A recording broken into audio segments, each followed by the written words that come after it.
إله إلا الله لا إله إلا الله لا مشهود إلا الله لا مقصود إلا الله لا موجود إلا الله لا موجود إلا الله لا معبود إلا الله پڑھو لا إله إلا الله لا إله إلا الله لا إله إلا الله لا إله إلا الله لا إله إلا الله لا إله إلا الله لا إله إلا الله بلبل طوطی پروانہ ہر ایک اس کا دیوانہ بلبل طوطی پروانہ ہر ایک اس کا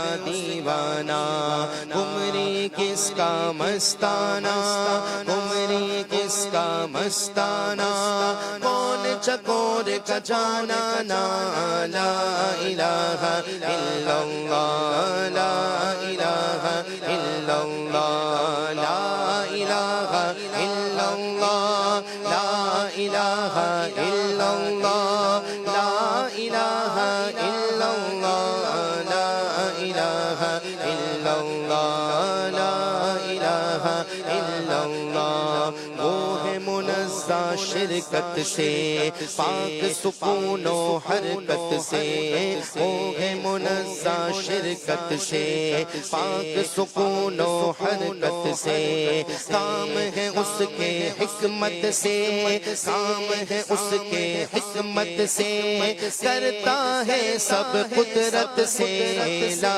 الہ الا اللہ لا الہ الا اللہ لا الہ الا اللہ لا الہ الا اللہ لا الہ الا اللہ لا الہ الا اللہ لا الہ الا اللہ میں ہوں بندہ وہ مولا کون ہے اپنا اس کے سوا میں ہوں بندہ وہ مولا کون ہے اپنا اس کے سوا میں ہوں اس کا وہ ہے میرا میں ہوں اس کا وہ ہے میرا جس نے بنایا اور پالا لا الہ الا اللہ لا الہ الا اللہ مولا دل کا زنگ چھڑا قلب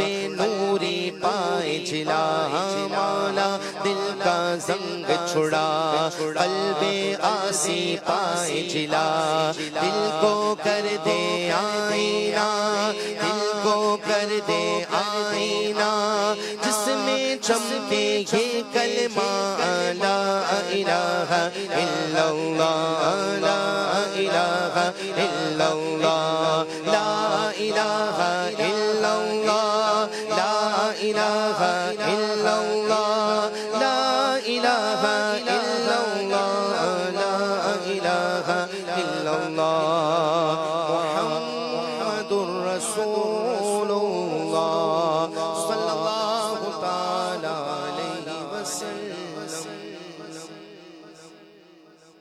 الحمد للہ رب العالمین والصلاة والسلام علی سید الانبیاء والمرسلین اما بعد فاعوذ باللہ من الشیطان الرجیم بسم اللہ الرحمن الرحیم الصلاة والسلام علیک یا رسول اللہ وعلی آلک واصحابک یا حبیب اللہ الصلاة والسلام علیک یا نبی اللہ وعلی آلک واصحابک یا نور اللہ اللہ پاک کے آخری نبی رسول ہاشمی مکی مدنی صلی اللہ تعالیٰ علیہ وآلہ وسلم کا فرمان عالی شان ہے جس نے شوق و محبت کی وجہ سے دن اور رات میں مجھ پر تین مرتبہ درود پاک پڑھا اللہ تبارک و تعالی پر حق ہے کہ وہ اس کے اس دن اور رات کے گناہ بخش دے صلو علی الحبیب صلی اللہ تعالی علی محمد وعلی آلہ وصحبہ وبارک وسلم صلاۃ و سلاما علیک یا سیدی یا سیدی یا مکی یا مدنی یا قرشی یا ہاشمی یا مطلبی یا رسول اللہ۔ ہمیں چاہیے دنوں ہی رات اپنے محسن و غمگسار آقا مکی مدنی مصطفیٰ صلی اللہ تعالی علیہ وآلہ وسلم پر کثرت کے ساتھ درود پاک پڑھا کریں۔ ہمارے شیخ طریقت امیر اہل سنت نے ہمیں 72 نیک اعمال کا رسالہ عطا فرمایا، اس میں ہمیں 313 مرتبہ کم از کم روزانہ درود پاک پڑھنے کی ترغیب ارشاد فرمائی ہے۔ اللہ تبارک و تعالی ہمیں نیک اعمال کے مطابق زندگی گزارنے کی توفیق عطا فرمائے اور کثرت درود السلام کو اپنانے کی توفیق عطا فرمائے۔ مسلمانوں کے دوسرے خلیفہ سیدنا عمر فاروق اعظم رضی اللہ تعالیٰ عنہ فرماتے ہیں، نماز میں اپنے بھائیوں کو نہ پاؤ تو انہیں تلاش کرو، اگر بیمار ہوں تو ان کی عیادت کرو، اگر تندرست ہوں تو انہیں جھڑکو۔ جھڑکنے سے مراد جماعت چھوڑنے پر تنبیہ کرنا ہے اور اس میں سستی نہیں کرنی چاہیے۔ حضور نبی کریم رؤوف الرحیم صلی اللہ تعالی علیہ وآلہ وسلم نے ارشاد فرمایا، جس نے زوال کے بعد 4 رکعتیں پڑھیں، ان میں اچھی طرح قراءت کی اور رکوع و سجود کیا، اس کے ساتھ 70,000 فرشتے نماز پڑھتے اور رات تک اس کے لیے استغفار کرتے ہیں۔ سبحان اللہ سبحان اللہ۔ تو ظہر کی جو 4 سنتیں ہیں، اس کی یہ فضیلت ہے کہ اللہ کے فضل و کرم سے اس کے ساتھ 70,000 فرشتے نماز پڑھتے ہیں اور رات تک اللہ پاک کے فرشتے جو ہیں اس کے لیے استغفار کرتے ہیں۔ سبحان اللہ سبحان اللہ۔ حضور پر نور شافع یوم النشور، ہم سب کے دلوں کے سرور، صلی اللہ تعالی علیہ وآلہ وسلم نے ارشاد فرمایا، اللہ پاک کے نزدیک سب سے زیادہ پسندیدہ عمل وہ ہے جو ہمیشہ کیا جائے اگرچہ تھوڑا ہو۔ مفتی احمد یار خان نعیمی رحمۃ اللہ تعالی علیہ فرماتے ہیں، دائمی عمل اگرچہ تھوڑا ہو اچھا ہے، اور عارضی عمل اگرچہ زیادہ ہو اتنا اچھا نہیں۔ یعنی استقامت کے ساتھ جو ہے وہ عمل کو اختیار کرنا۔ صوفیہ کرام رحمہم اللہ فرماتے ہیں، درود و وظائف شروع کر کے چھوڑے نہیں، جب زبان بند ہو اور موت آئے تب بھی یہ اعمال بند ہوں۔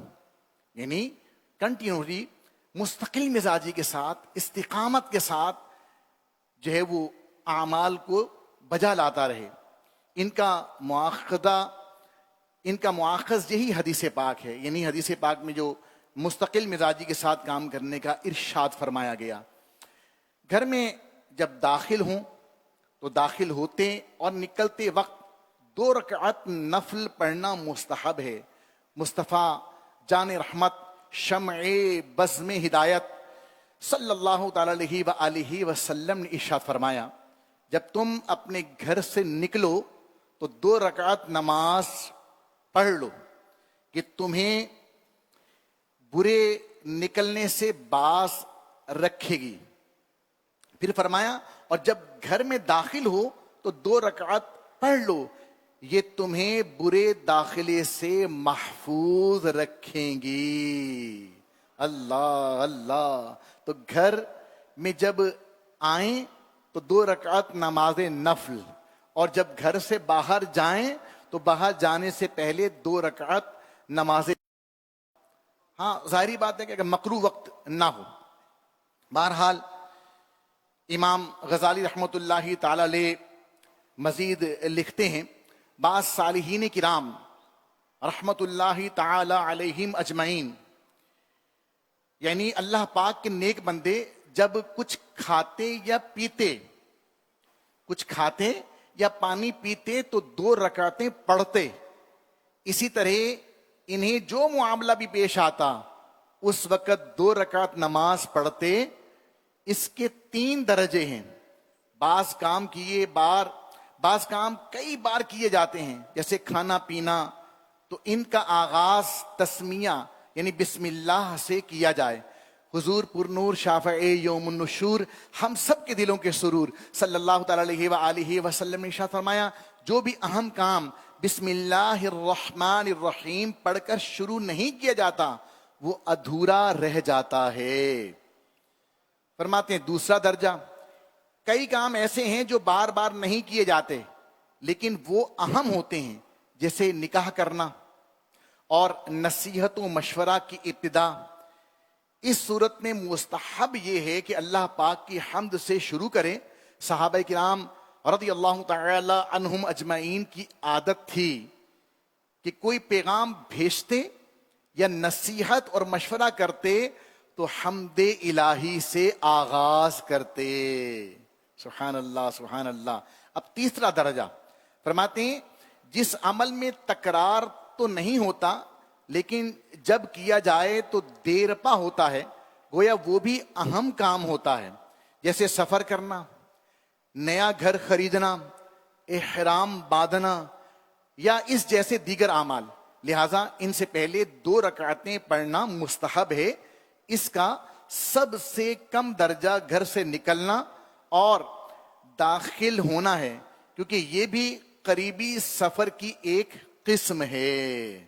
اللہ اللہ. تو ہمیں ان تمام چیزوں کو بھی اپنانا چاہیے.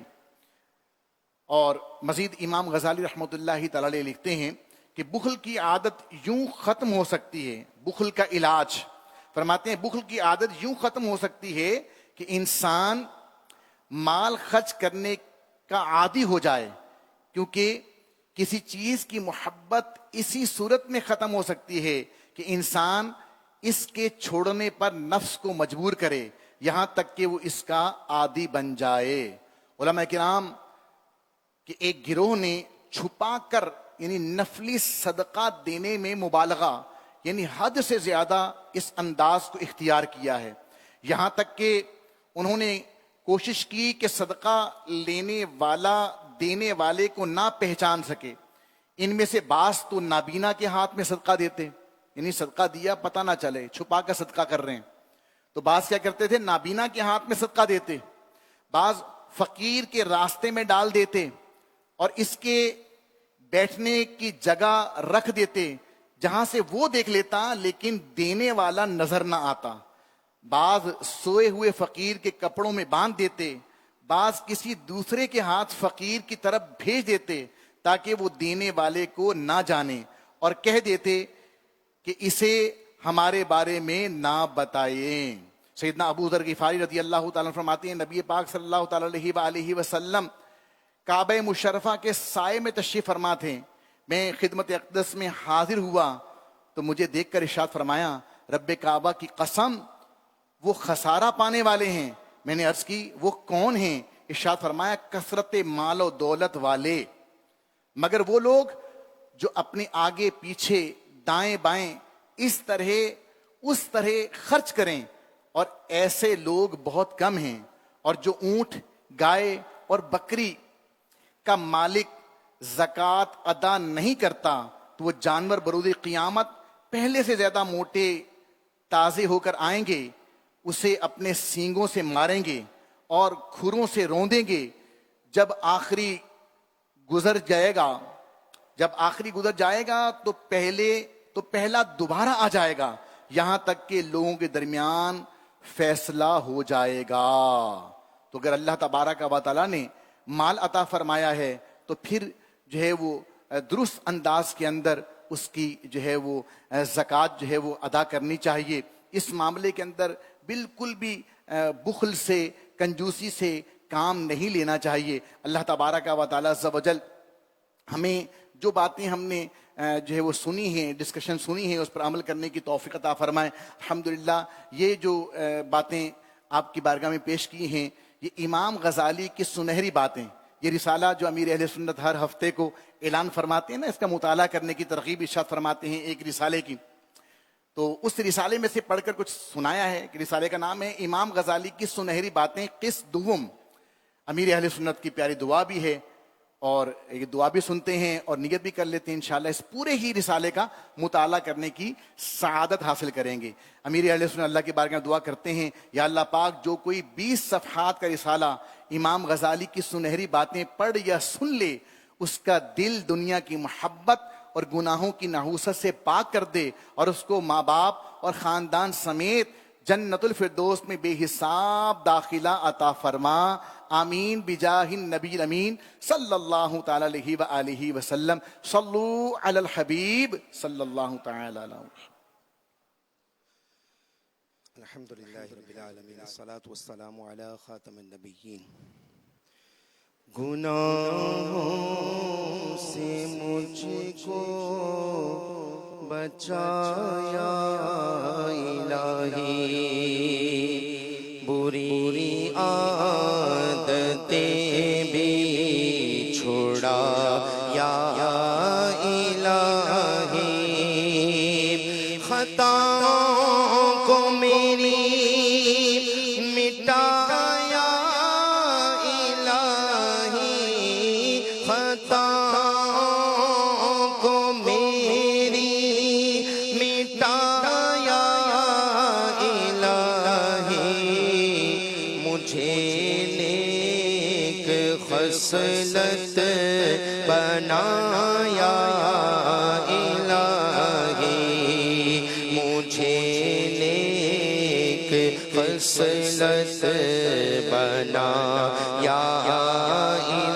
الہی، تجھے واسطہ سارے نبیوں کا مولا، تجھے واسطہ سارے ولیوں کا مولا، میری بخش دے ہر خطا یا الہی، میری بخش دے ہر خطا یا الہی، دکھا ہے برس تو حرم کی بہاریں، دکھا ہے برس تو حرم کی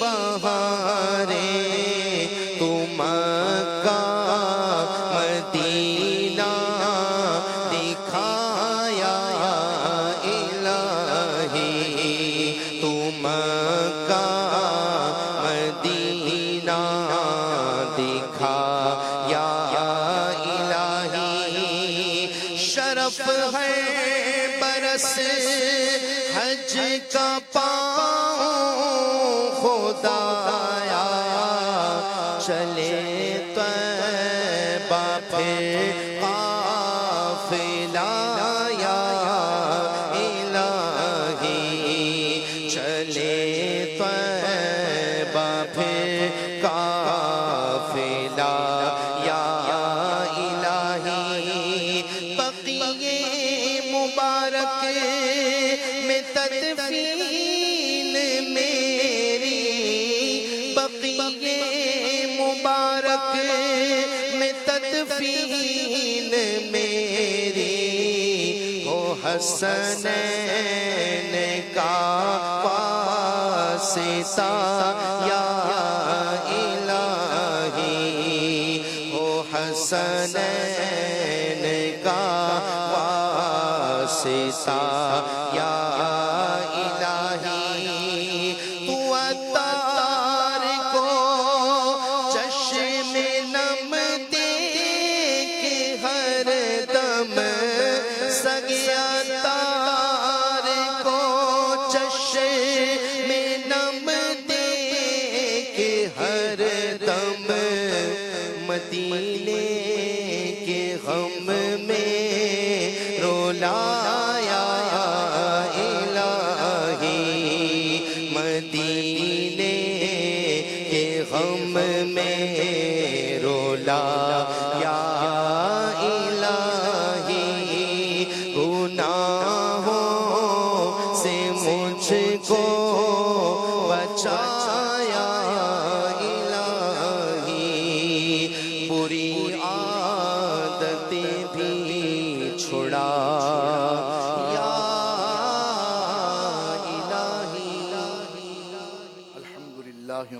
العالمين والصلاة والسلام على سيد الأنبياء والمرسلين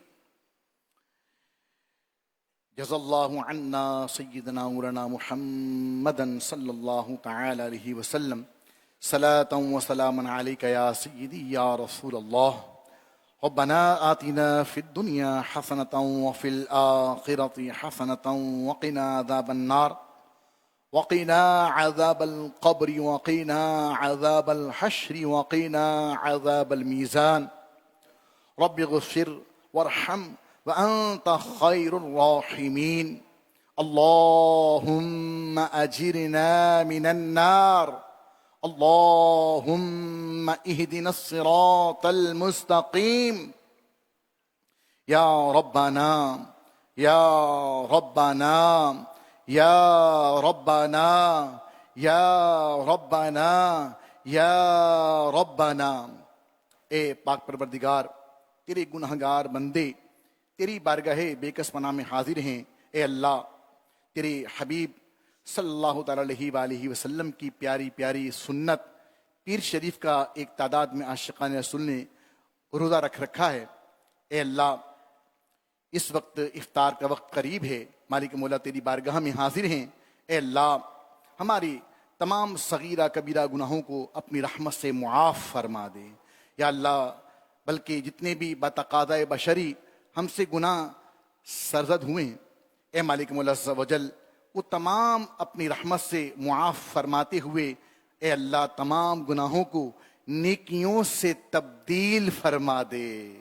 اے اللہ، اے مالک مولا عز و جل ہماری مشکلیں آسان فرما، ہماری تنگ دستیاں دور فرما، ہم سب کے رزق میں، کاروبار میں، آل میں، اولاد میں برکتیں عطا فرما. اے اللہ، اپنے سوا کسی غیر کا محتاج نہ کرنا. اے اللہ، جھوٹ سے بچا. اے اللہ، غیبت سے بچا. اے اللہ، وعدہ خلافی سے بچا. اے اللہ، تکبر سے بچا. اے اللہ، ریاکاری کی تباہ کاری سے بچا. مالک ہمیں نیک بنا دے، پرہیزگار بنا دے، عاشق شہ ابرار بنا دے، سنتوں کا آئینہ دار بنا دے. اے اللہ، اے اللہ، والدین کا مطیع و فرما بردار بنا دے. اے اللہ، جن کے روٹھے ہیں منا دے. اے اللہ، جن کے روٹھے ہیں منا دے. اے اللہ، جن کے روٹھے ہیں منا دے. جن کے بچھڑے ہیں ملا دے. جو بیجا مقدمات میں گرفتار ہیں اے اللہ رہائیاں عطا فرما. اے اللہ، اے مالک مولا رزق حلال وسعت اور آسانی کے ساتھ عطا فرما. اے اللہ، تجھے بیمار کربلا سیدنا امام زین العابدین رضی اللہ تعالی عنہ کا واسطہ پیش کرتے ہیں. اے اللہ، تمام بیماروں کو شفائے کاملہ عطا فرما. یا اللہ عز و جل، اے اللہ، اے اللہ، اپنے کرم سے، اپنی رحمت سے اے مالک مولا عز و جل ہمارے گناہوں کو نیکیوں سے تبدیل فرما دے. ہمیں ساری نمازیں باجماعت تکبیر اولیٰ کے ساتھ پہلی صف میں ادا کرنے کی سعادت نصیب فرما. یا اللہ، ہمیں اے مالک مولا عز و جل نیکی کی دعوت دینے والا بنا دے. ہمیں برائی سے منع کرنے والا بنا دے. اے اللہ، ہمیں متقی بنا دے، ہمیں پرہیزگار بنا دے. اے اللہ، ہمیں نیک اعمال کے مطابق اپنی زندگی گزارنے کی توفیق عطا فرما دے. اے اللہ، ہم سے راضی ہو جا. پروردگار، ہم سے راضی ہو جا، ایسا راضی ہو جا کہ پھر کبھی ناراض نہ ہونا. ہر خطا تو درگزر کر بے کسو مجبور کی. یا الہی مغفرت کر بے کسو مجبور کی. اور کہتے رہتے ہیں دعا کے واسطے بندے تیرے، کر دے پوری آرزو ہر بے کس مجبور کی. قال اللہ تبارک و تعالی فی شان حبیبہ ان اللہ و ملائکتہ یصلون علی النبی یا ایھا الذین آمنوا صلوا علیہ وسلموا تسلیما.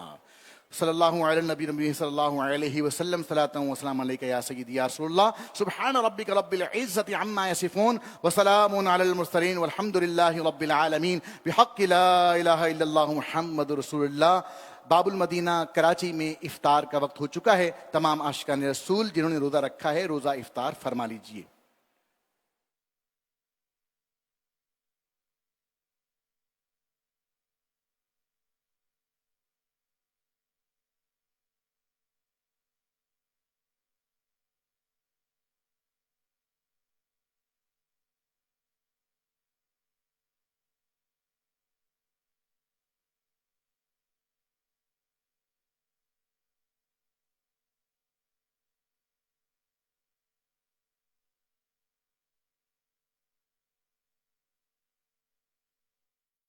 دعاؤں میں افطار کی رقطیں، مناجات میں کس قدر لذتیں ہیں۔